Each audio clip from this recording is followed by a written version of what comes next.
Gereja Masih Advent adakan acara kebaktian kebangunan rohani.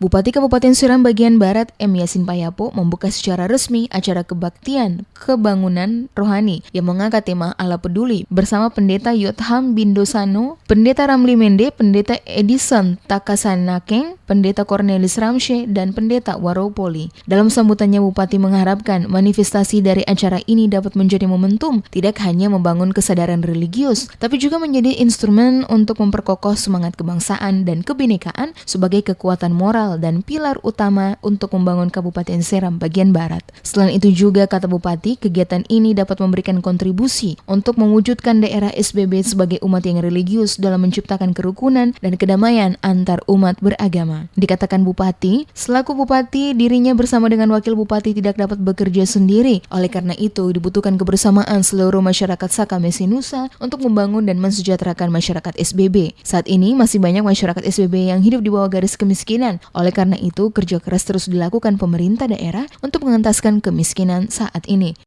Sebagai anak Saka Mesinusa, dan kita semua bertanggung jawab terhadap sejahteranya rakyat Kabupaten Seram bagian Barat.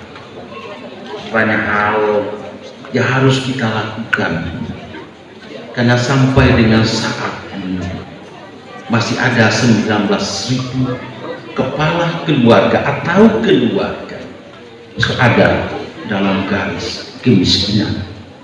Usai menyampaikan sambutan, Bupati berkenan melakukan pemukulan tifa sebagai tanda dibukanya kegiatan kebaktian kebangunan rohani atau KKR yang dilaksanakan dari tanggal 10 hingga 15 September 2018. Hadir pada acara tersebut Bupati SBB Yasin Payapo, Wakil Bupati Timotius Akirina,